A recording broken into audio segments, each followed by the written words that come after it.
quando a gente fala de excesso de cloro, ouve alguém falar disso, cheiro forte de cloro na água, ou você mesmo percebeu isso em alguma piscina que você trata, isso não tem relação alguma com excesso de cloro livre. Então esse cheiro de cloro na água tem relação com alguma outra coisa, e não é com a porção desinfetante e oxidante, mas sim com a formação de subprodutos, denominados, chamados de cloraminas, ou cloro combinado. Nesse vídeo da série do ABC do cloro, eu procurarei responder as principais perguntas sobre o tema. Primeiro, o que é cloro combinado? É o cloro que se prendeu a compostos de nitrogênio, amônia, ureia, formando as cloraminas orgânicas e inorgânicas. Destaco aqui das cloraminas inorgânicas a monocloramina, a dicloramina e a tricloramina, a mais perigosa.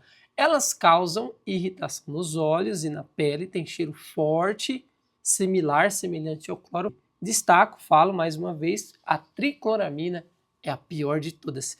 E de onde surgem de fato então as cloraminas? Quando o cloro, na forma do HOCl, do ácido hipocloroso, que é a forma ativa, matadora do cloro, encontra nitrogênio. Esse nitrogênio ele vem então do suor, da urina, dos cosméticos, protetor solar, folhas e até biofilme. Se a quantidade de cloro livre for insuficiente para oxidar toda essa sujeira rapidamente, ele acaba se combinando com a amônia. E em que circunstâncias aparecem mais? Condições gerais da piscina. Vamos imaginar cenários típicos para a formação de cloraminas e elas serem olfativamente percebidas. Num pós-festa, ou uso intenso da piscina, muita gente, muita sujeira de banhista, né? Muito suor, muita matéria orgânica. Isso é propício para a formação de cloramina. pH alto, acima de 7,8, o cloro fica mais lento, menos eficiente, dando mais chance para a combinação, ainda que a formação se dê em outros cenários também.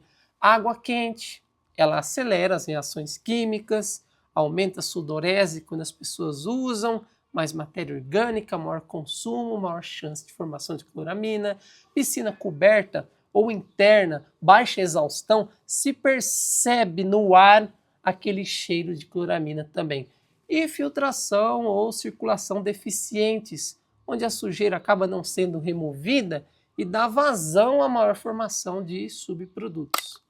Cheiro forte significa piscina protegida, então? Não. É o oposto. O cheiro de cloro que as pessoas reconhecem é, na verdade, na grande maioria das vezes, o cheiro da tricloramina volatizada no ar. É um sinal claro de que pouco cloro livre e excesso de cloraminas que causam irritação nos olhos, na pele e no sistema respiratório estão predominando na piscina. Pode decorar isso. Se tem cheiro forte de cloro, tem cloro preso, cloro ligado, formando cloramina, e é um sinal de sujeira mal oxidada. Como que eu identifico no teste de água as cloraminas? Para ser honesto, é difícil mesmo testá-las e fazer com exatidão um teste que mostra o número final de cloramina presente na água. O principal tipo de teste é o DPD, ele mostra cloro total, que é cloro livre mais combinado, é uma soma, e você consegue tirar cloro total, livre, total menos livre, dá o valor de cloramina. Existe um outro chamado FAS-DPD, que mede diretamente a cloramina, e aqui no Brasil a gente tem essa medição para cloro livre e essa tradicional para cloro total. Cloro total menos cloro livre, se tiver muita diferença nas suas análises, você vai perceber, é o seu valor de cloro combinado. Ele é um tipo de cloro difícil de encontrar na análise, mais fácil de perceber quando está em excesso, porque é olfativo. E acredite, o valor mínimo, máximo, no Brasil não é bem estipulado, mas procurando saber em outros lugares, o valor máximo de cloramina em água em muitas legislações é 0,2 ppm. Esse é um valor de padrão técnico mesmo. Abaixo de 0,2 as cloraminas geralmente são imperceptíveis e inofensivas, mas acima de 0,2 o odor e irritação nos olhos e mucosas do banhista começa a se tornar significativo. É um indicador de que a qualidade da água está caindo e uma ação interventiva, uma ação corretiva se faz necessária. Pense comigo. Então, por que o cloro se combina? Imagina que o cloro livre ele tem duas tarefas. A primeira a gente já aprendeu, que é desinfetar, matar germe, destruir micro-organismos, inativá-los.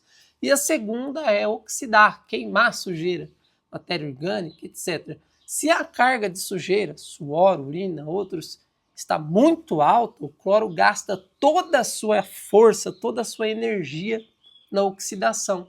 Se não houver cloro livre de sobra suficiente na água, o pouco que resta reage lentamente com amônia, formando as cloraminas, em vez de eliminar a sujeira por completo, tornando a água imprópria ou em condições ruins para uso. E aí que entra uma manobra importante chamada supercloração, ou também cloração de choque, que a gente vai falar em outros episódios mais a respeito dela.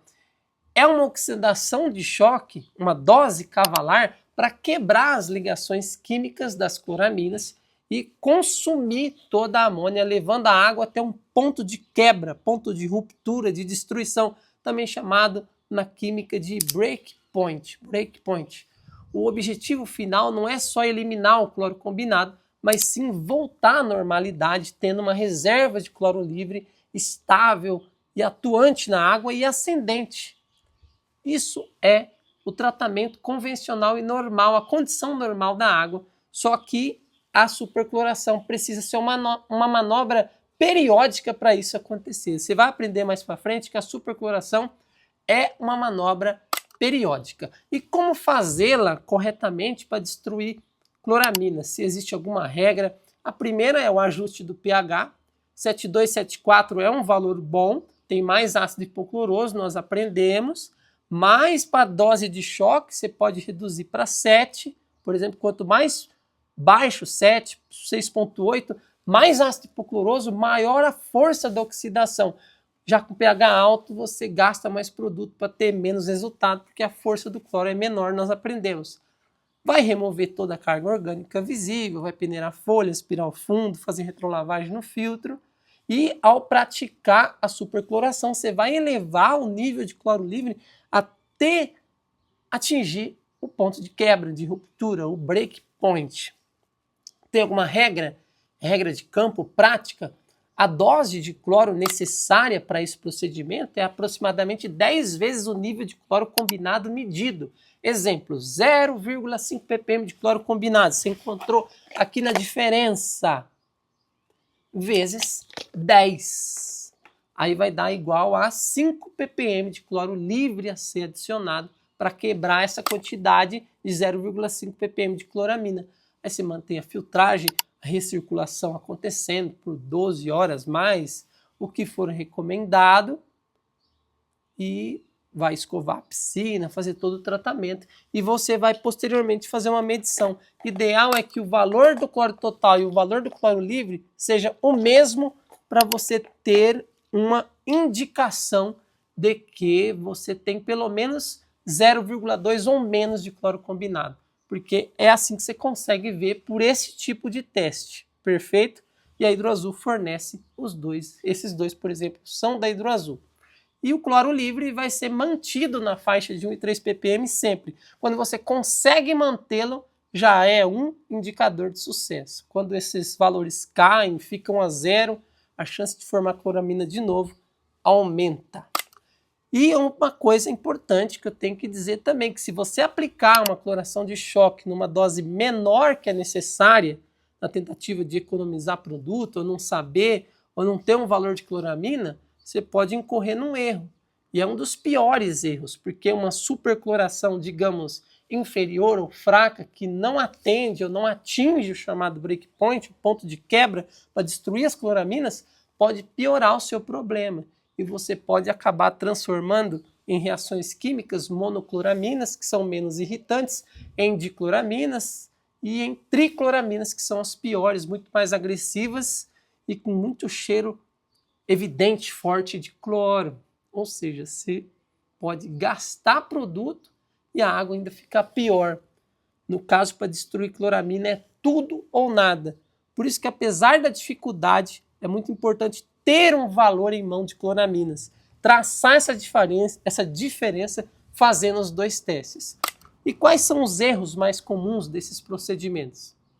Só jogar mais cloro sem antes ajustar o pH, fazer limpeza física, confiar só no cheiro de piscina para falar que tem cloramina, ou só fazer o teste Otto, que é uma somatória do livre combinado. Isso não é sinal de proteção, tem que desvencilhar, realizar ou subestimar a dose, fazer só pela metade, fazer o que tem que ser feito, até que se equipare o valor dos dois testes, mostra de novo. Muita coisa, né? E quando você fizer um teste, uma supercloração, você deve deixar o ambiente ventilado, aberto. Se tiver capa, deixa a piscina descoberta, tem que ter exaustão, senão é muito ruim e não volatiza as cloraminas. Como eu previno o cloro combinado? Existe também o lance da prevenção, que para mim é a regra de ouro do tratamento, é a prevenção. A primeira manobra de prevenção é trabalhar para manter o cloro livre sempre residente, existente na água, entre 1 e 3 ppm. Quanto mais linear for a sua cloração, menos chance de formação de cloramina. Quanto mais seu cloro volta a zero e é deficiente, pior. Segundo ponto, incentiva a ducha antes de entrar na piscina, porque isso reduz drasticamente a carga de nitrogênio dos usuários. Educação na piscina é tudo. Manter uma rotina de limpeza física, peneiração, aspiração, escovação, filtração eficiente também ajuda. E gerenciar o nível de estabilizante, que é o ácido cianúrico. Tanto o excesso como atrapalha, a gente ainda vai aprender a força do cloro, como se não tiver, faz o cloro ir embora mais rapidamente e atrapalha a sua manutenção de estabilidade do cloro. E que as piscinas tenham ventilação adequada, constante nos ambientes internos e que você, nas manobras de supercloração nas piscinas fechadas, permita que elas fiquem abertas também durante esse processo, é importante. Existe algo além do cloro para ajudar na prevenção, fazer supercloração? Sim. Os oxidantes sem cloro, do tipo persulfato de sódio, que é o nosso Poderox, eles podem ser úteis nessas situações de cloraminas. Usados semanalmente ou quinzenalmente, eles queimam a matéria orgânica do suor, dos óleos que as pessoas usam, antes que ele reaja com o cloro. Isso poupa cloro livre para sua função principal, que é desinfetar, diminuindo muito mais a chance de formar cloramina. O Poderox é um ótimo produto. Só que, atenção, é o persulfato de sódio e também o MPS, como o persulfato de potássio, para esclarecer bem. Esses dois são sinérgicos com o uso do cloro, ajudam muito e desoneram um pouco do cloro nessa parte de oxidação desses componentes na formação de cloro combinado.